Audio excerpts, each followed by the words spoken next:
안녕하십니까? 예안중앙교회 김금숙 목사입니다. 성경인물연구, 오늘은 여호수아에 대해서 얘기해 보도록 하겠습니다. 여호수아는 에브라임 지파의 눈의 아들입니다. 여호수아의 인생을 전반부와 후반부로 나누어 본다면, 전반부는 이스라엘 군대의 군대 장관으로 활약했던 인물이고, 후반부는 가나안 정복의 지도자로 활동했던 것이 여호수아의 삶이라고 볼 수 있습니다. 여호수아의 이름은 원래 호세아였습니다.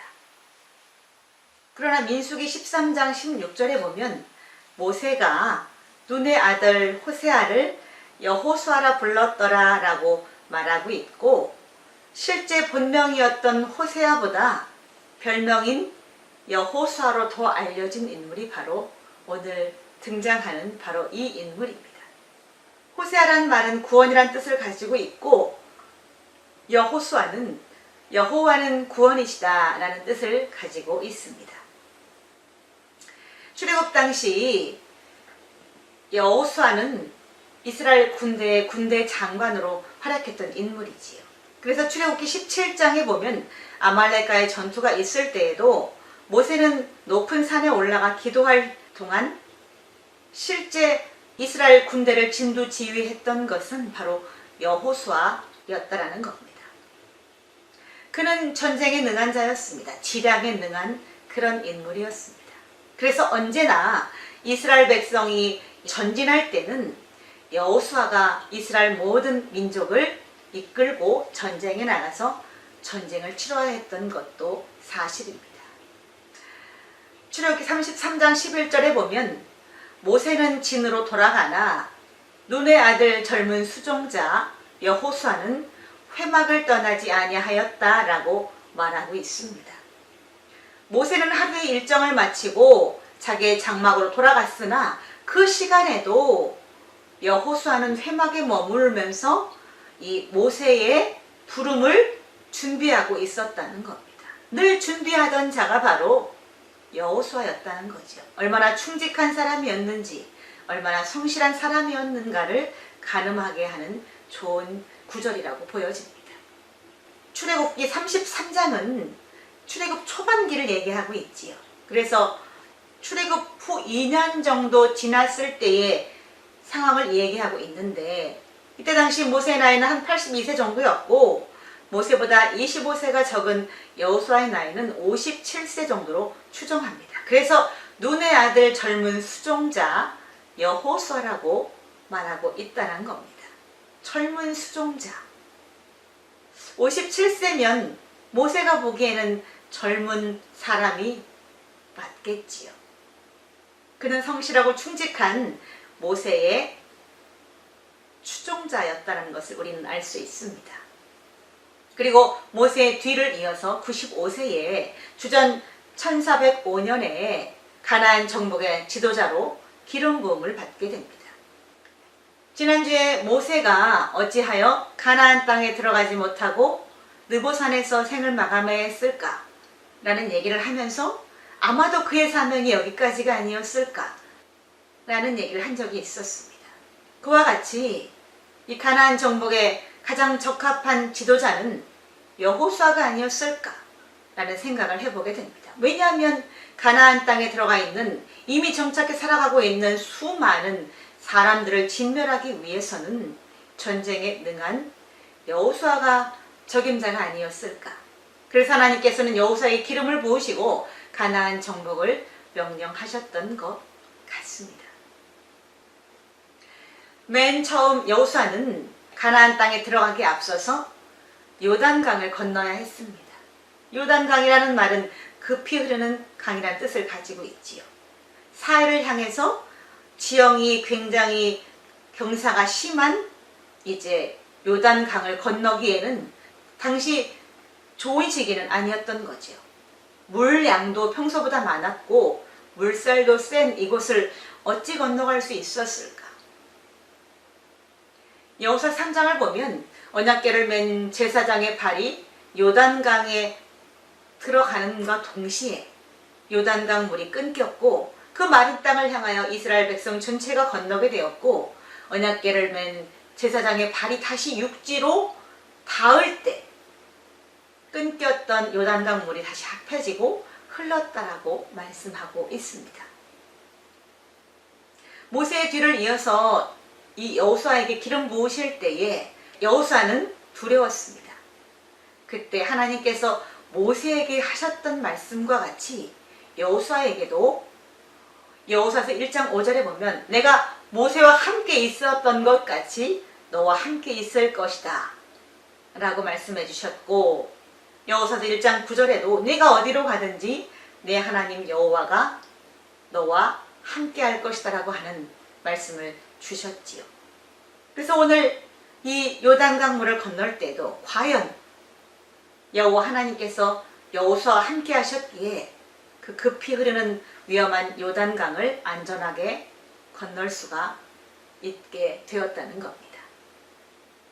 요단강을 건넌 후에는 더 큰 난공불락이 이스라엘 모든 민족을 기다리고 있었습니다.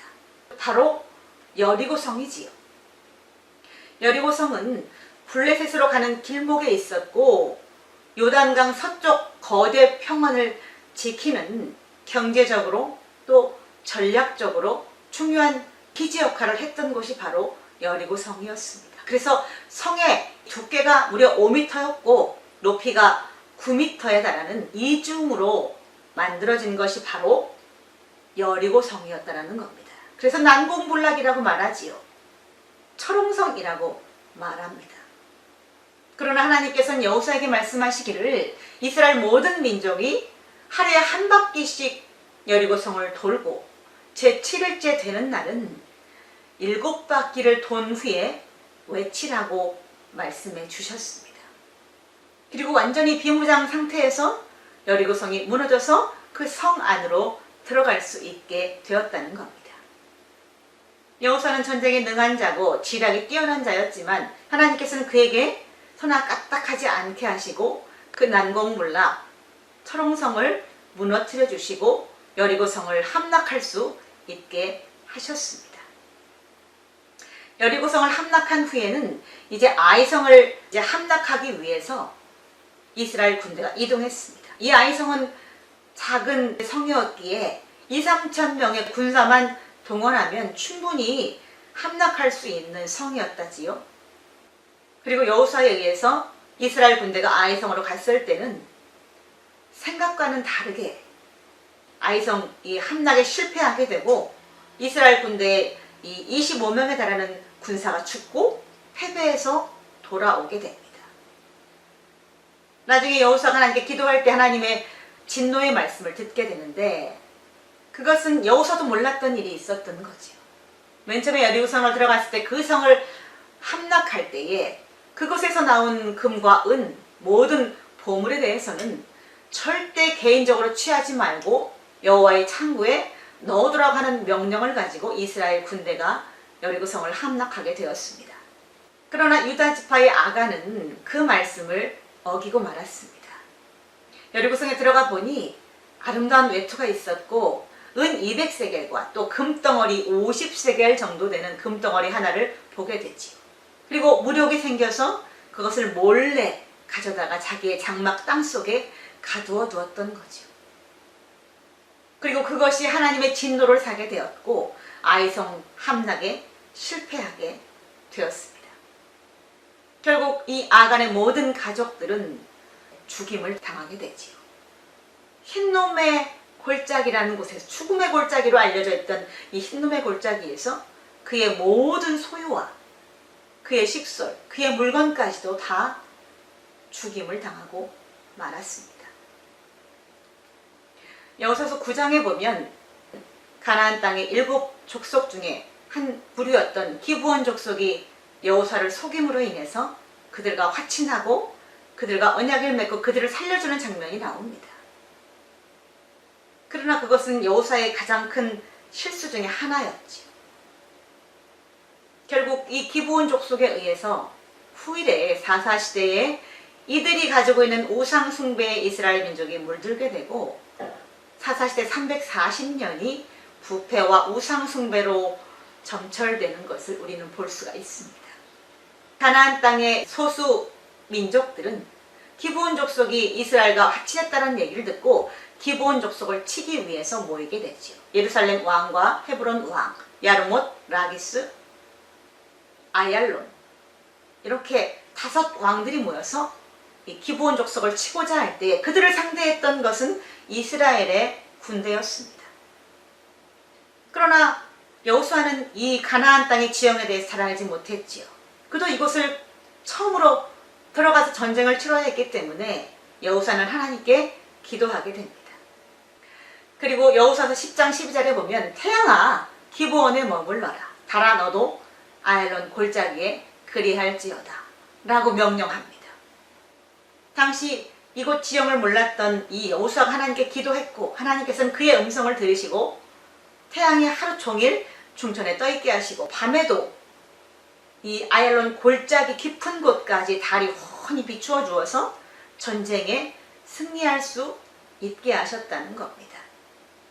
여호수아서 10장 14절에 보면 여호와께서 사람의 목소리를 들으신 이 같은 일은 전에도 없었고 후에도 없었나니 이는 여호와께서 이스라엘을 위하여 싸우셨음이니라 라고 말씀하고 있습니다. 여호수아가 아무리 전쟁에 능한 장수였다 하더라도 밤 깊은 골짜기에서 그곳의 지리에 능한 원주민들을 상대해서 이길 승률은 굉장히 낮았을 것입니다. 그러나 하나님의 도우심으로 인해서 초행길에 갔던 전쟁터에서 승리할 수 있었다는 겁니다. 그리고 나서 남부 가나안을 정복하고 북부 연합군을 정복하게 됩니다. 그래서 여호수아서 11장에 가서는 드디어 여호수아서 11장 23절에 이와 같이 여호수아가 여호와께서 모세에게 말씀하신 대로 그 온 땅을 점령하여 이스라엘 지파의 구분을 따라 기업을 주매 그 땅의 전쟁이 그쳤더라 라고 말씀하고 있습니다. 여호수아서 20장에는 6개의 도피성을 만들고 24장에 들어서는 이제 이 여호수아가 110세에 에브라임 산지 딥낫세라에 장사되었다라고 하면서 여호수아 일생은 끝이 납니다. 그러나 여호수아에게 하나 아쉬운 점이 있다면 그의 후계자를 양성하지 못하여 사사시대 340년 동안 이스라엘 백성이 자기의 소견에 옳은 대로 하며 하나님의 말씀과 계명을 지키지 않고 살게 되었다는 겁니다. 우리가 여호수아의 인생을 한번 전체적으로 우리가 생각해 본다면 여호수아는 굉장히 충직하고 강직하며 또 하나님 말씀에 절대적으로 순종하는 사람이었다는 것을 알 수가 있습니다. 그는 늘 기도하는 자였지만 그도 사람이었던지라 실수한 부분은 비록 있으나 그의 인생을 볼 때 우리는 분명히 그의 모습에서 교훈을 찾아야 될 것입니다. 여호수아에게 하나님의 도우심과 인도하심이 있었던 것처럼 하나님의 은혜와 평강이 여러분과 함께 하시기를 기도합니다. 감사합니다.